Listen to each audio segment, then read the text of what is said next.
Welcome back to Axis Anime. My name is Henshin Ikeda, and today I'll be doing a walkthrough review of Naruto Shippuden episode 321. Now, if you remember from last episode, we find out Omihyu is saving the Thundercloud group. Now, the Thundercloud group is made up of kids that apparently Omihyu was training back at his village, so they look up to him. No surprise there, but the end result, Omihyu and the Thundercloud group defeat the White Setsui that are around them, and that's where the episode ends. And on my final thought and rating at the end of the clip, so stay tuned. But let's dive right on in. So we open up this episode with Kiba. Now, Kiba's finding it very hard to identify friend from foe. I know he can smell almost anything, but the chakra is so damn alike that the White Setsui, when they're transformed, they look like their counterpart, which are the allied shinobi. So, again, it's hard for Kiba to identify friend from foe right now. So that was kind of funny in my opinion. However, out of nowhere, Shino appears right around Kiba, and he assumes Shino is the real Shino at first, but it's not. This Shino is a fake. No surprise there, although it's no surprise because the chakra was so damn alike that Kiba didn't have a chance, plain and simple.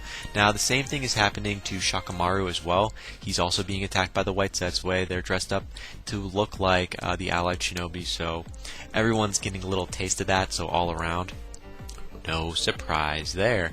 Now, moving on past that, we're taking a little cutscene with the White Setsui. Now, the White Setsui are scattered on every single battlefield, and they look like the allied shinobi, but they're not. Their chakra matches up with their allied shinobi counterparts. No surprise there. I say that a lot, but again.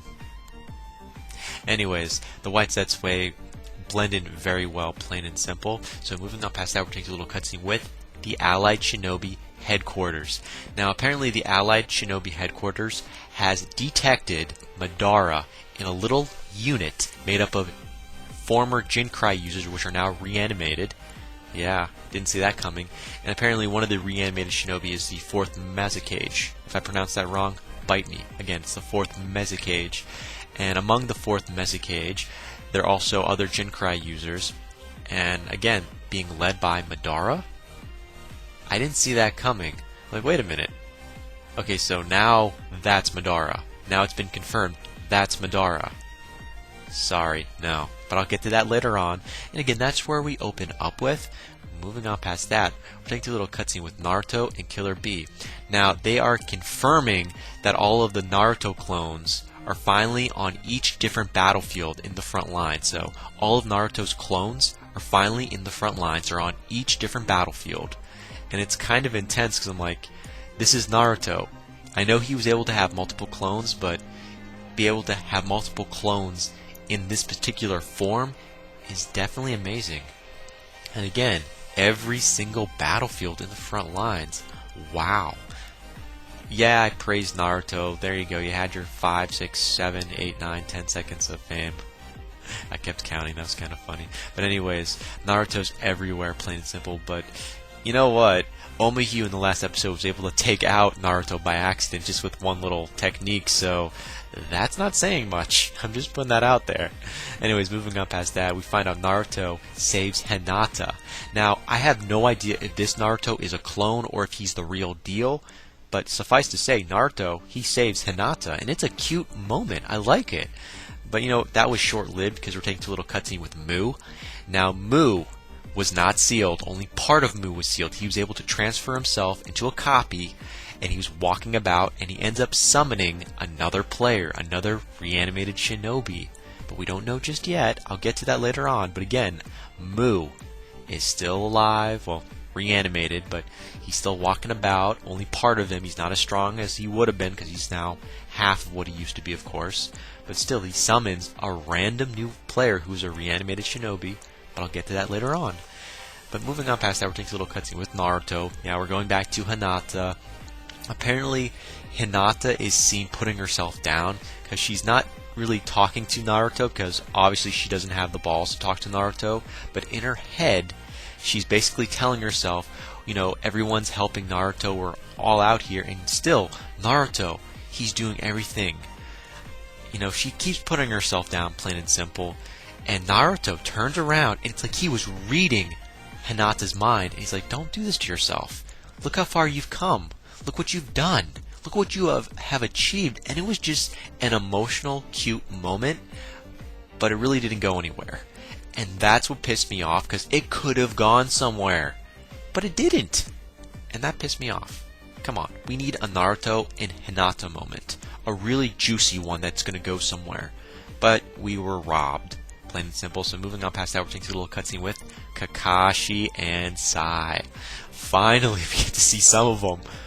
Yeah, we see Guy kind of off in the distance, but you know who the fuck cares. So we see Kakashi and Guy.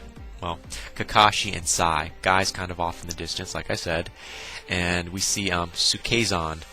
Yeah, apparently they're taking on Sukezan. And I thought it was kind of funny because no one really fucking cares about Sukezan, even though reanimated shinobi, blah blah blah, but Sukezan is, suffice to say, has been defeated. Now the white Zetsui appear out of nowhere around Kakashi, around Sai, and so does a Naruto clone. Yes, another Naruto clone appears out of nowhere around Kakashi, around Sai, and saves the day. Kind of backs them up just a little bit, enough to be a little flashy, if that makes any sense. But anyways, now for the partially boring news. All of the Naruto clones are everywhere. They're still alive for the most part. We haven't seen any Naruto clones been defeated other than the one from last episode, which was kind of funny. But like I said, this isn't really worthwhile information. But apparently at each battlefield for the allied shinobi, they're all advancing. So I'll say this one more time if you're not paying attention. On every single battlefield that the allied shinobi are at, they're advancing. They're not retreating. They're not really dying.